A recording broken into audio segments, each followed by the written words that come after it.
नमस्कार दोस्तों। आज इस वीडियो में हम बुल मैस्टिफ डॉग के बारे में बात करने वाले हैं। क्या ये डॉग ब्रीड है, किन लोगों के लिए है और किन लोगों को इस डॉग को रखना चाहिए, किन को अवॉइड करना चाहिए, उसके बारे में मैं बात करूंगा।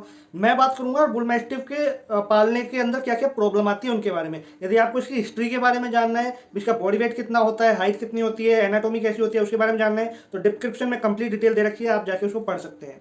तो हम वीडियो को स्टार्ट करते हैं। इस चैनल पर पहली बार आए तो सब्सक्राइब जरूर कर लेना और वीडियो पसंद आए तो लाइक जरूर करना यार। बुल मैस्टिफ एक प्रॉपर गार्ड डॉग है। अगर आप गूगल करोगे कि वर्ल्ड की बेस्ट गार्ड डॉग ब्रीड कौन सी है तो उनमें बुल मैस्टिफ का नाम हो सकता है सबसे टॉप पे आए। ठीक है, जर्मन शेफर्ड और रॉटविलर से भी पहले उस डॉग का नाम है। अब ऐसा क्यों है उसके बारे में मैं आगे वीडियो में बताता हूँ। तो बुल मैस्टिफ को जब बनाया गया था तो दो डॉग ब्रीड थी, जिनमें एक था इंग्लिश मैस्टिफ और एक था ओल्ड इंग्लिश बुलडॉग, जो आज के समय में पूरे एक्सटिंक्ट हो चुके हैं, नहीं है कहीं पर भी। तो इन दोनों का क्रॉस करवा के बुल मैस्टिफ को तैयार किया गया। तो जो इंग्लिश मैस्टिफ था उससे बुल मैस्टिफ को एक लार्ज साइज मिला, एक मैस्टिफ कैटेगरी मिली। ठीक है, एक हैवी डॉग बना वो। और ओल्ड इंग्लिश बुल डॉग से इसके अंदर आया फियरलेस नेचर, लड़ने की ताकत, इसके जो जबड़े हैं वो ज़्यादा मजबूत हो गए और ये एकदम परफेक्ट डॉग बन गया था।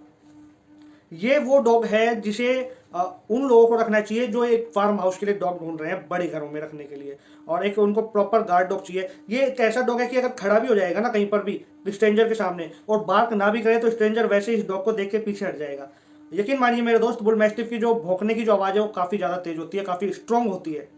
बुल मैस्टिफ डॉग के कलर की बात करें तो ये फाउन कलर में आता है और जो इसका मुंह होता है वो ब्लैक कलर में आएगा। उसके अलावा ये रेडिश टाइप में और सिल्वरिश टाइप में भी आते हैं। अगर आप एक ऐसे पर्सन है जो ऑफिस वर्क करते हैं या आपको 7-8 घंटे के लिए डॉग को एकदम अकेला घर पे छोड़ना है, ठीक है, और उस सिचुएशन में आपको गार्ड डॉग चाहिए, तो बहुत ही कम ऐसे गार्ड डॉग होते हैं जो अकेले रह पाते हैं। ठीक है, जो मोस्ट पॉपुलर गार्ड डॉग है वो तो बिल्कुल नहीं रह पाते, लाइक रॉटवाइलर, जर्मन शेफर्ड या डॉबरमैन। उनको कोई ना कोई कंपेनियन चाहिए होता है। लेकिन ये जो बुल मैस्टिफ है ये एक ऐसा गार्ड डॉग है जिसे आप 7 घंटे, 8 घंटे, इनफैक्ट 10 घंटे तक भी घर में अकेला छोड़ के जा सकते हैं। हाँ, इस चीज़ का जरूर ध्यान रखें कि आप जितने टाइम के लिए इसको अकेला छोड़ के जा रहे हैं पानी की व्यवस्था प्रॉपर हो।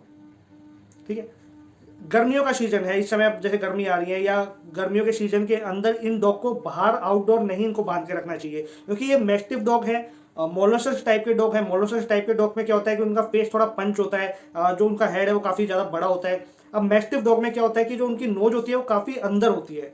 ठीक है, उनकी जो फेस की स्किन है वो थोड़ी लूज होती है, तो नोज डॉग के अंदर होने के कारण इनको गर्मी ज़्यादा लगती है। एक बड़े बाल वाले जर्मन शेफर्ड से भी ज़्यादा गर्मी इन डॉग को लगेगी जिनकी नोज अंदर है और एकदम लूज स्किन वाले डॉग हैं। ठीक है, जो मैस्टिफ डॉग हम जिनको कहते हैं वो। तो इसलिए बाहर आउटडोर में गर्मी में इनको नहीं रखना। ऐसा नहीं होना चाहिए कि आपने धूप के अंदर इसको बांधे रखा है या छाया भी है लेकिन जो टेम्परेचर है वो गर्म है। उस चीज़ का बहुत ध्यान रखना, क्योंकि कई बार देखा जाता है कि इनको डिहाइड्रेशन की प्रॉब्लम हो जाती है ज़्यादा गर्मी में। बाकी इनको मेंटेन करना कोट को बिल्कुल आसान है, क्योंकि एकदम छोटे बाल होते हैं, ज़्यादा आपको दिक्कत नहीं आएगी। डाइट का आपको ज़्यादा थोड़ी प्रॉब्लम आ सकती है, क्योंकि इनकी डाइट एक्स्ट्रा होती है जो मीडियम साइज के गार्ड डॉग हैं उनके मुकाबले, लाइक रॉटवाइलर या जर्मन शेफर्ड के मुकाबले इनकी डाइट थोड़ी एक्स्ट्रा होती है। तो उस हिसाब से आपको इनको खर्चा करना पड़ेगा। थोड़े हम बोल सकते हैं कि मीडियम टू हाई मेंटेनेंस के बीच में आते हैं।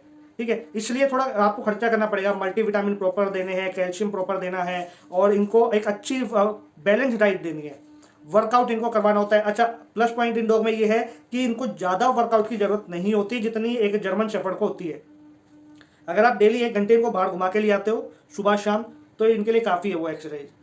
बचपन के अंदर ये काफ़ी प्लेफुल होते हैं, लेकिन जैसे वो बड़े होते जाते हैं वो काफ़ी मैनर्स में रहते हैं, काफ़ी एकदम तरीके से रहते हैं। इस बात का जरूर ध्यान रखना, अगर आपको एक्सपीरियंस नहीं है ऐसे गार्ड डॉग रखने का तो ये आप मत लेके आना। ये फर्स्ट टाइम डॉग ओनर के लिए रिकमेंड नहीं है, क्योंकि थोड़े एग्रेसिव होते हैं। दूसरी बात, आपके घर में छोटे बच्चे हैं तो बच्चों को इन डॉग से थोड़ा दूर ही रखा जाए, ज़्यादा अच्छा होता है। क्योंकि क्या है, छोटे बच्चों को मालूम नहीं होता डॉग के साथ कैसा बिहेव करना है, तो वो इस पर चढ़ेंगे, इसके कान खींचने की कोशिश करेंगे, तो ये थोड़ा गुस्से में हो जाता है। अगर आप बचपन से सोशलाइज कर रहे हो अपने बच्चों के साथ इस डॉग को, जब ये एक छोटा पपी है, तब आपको कोई दिक्कत नहीं आने वाली। ये ज़्यादा खेलना कूदना पसंद नहीं करते कि बहुत डॉबरमैन की तरह काफ़ी खेल कूद रहे हैं, इस टाइप के नहीं होते। लेकिन हाँ, फिर भी ये थोड़े प्लेफुल होते हैं, तो आपको इनको थोड़ा बहुत तो टाइम देना ही पड़ेगा। आपके घर में थोड़े बुजुर्ग लोग हैं, आपके पेरेंट्स हैं, तो आपको ज़्यादा दिक्कत नहीं आने वाली, ये उनको ज़्यादा परेशान नहीं करेंगे। स्ट्रेंजर के लिए एकदम परफेक्ट है। जो चोर लुटेरे जो होते हैं ना, बैड बैड लोग होते हैं, जो बुरे आदमी हैं, उनके लिए डॉग एकदम परफेक्ट है। इसकी शक्ल देखते ही भाग जाएंगे, हिम्मत नहीं करेगा कोई आपके घर में आने की। तो एक परफेक्ट गार्ड डॉग है ये। अच्छा, इसकी हिस्ट्री वगैरह के बारे में मैंने सब डिस्क्रिप्शन में लिख दिया है, तो आप जाके उसको जरूर पढ़िए। अब मैं आपको बताता हूँ कि ये डॉग ब्रीड टॉप पे क्यों आता है। जर्मन शेफर्ड और रॉटवीलर से भी पहले इसका नाम क्यों आता है? रीजन उसका सिंपल सा यही है, क्योंकि जर्मन शेफर्ड या रॉटवाइलर को अगर आप रखते हो एज ए गार्ड डॉग तो कोई ना कोई उसके पास होना चाहिए कंपेनियन के लिए। ये डॉग अकेले नहीं रह सकते, ये स्ट्रेस में आ जाते हैं, एग्रेसिव हो जाते हैं, डिप्रेशन में चले जाते हैं, एंजाइटी हो जाती है। लेकिन जो बुल मैस्टिफ जो डॉग है वो आराम से अकेले रह सकता है, इसलिए इसको टॉप पे रखा जाता है। इस वीडियो पे अब तक बने रहने के लिए आपका बहुत बहुत धन्यवाद।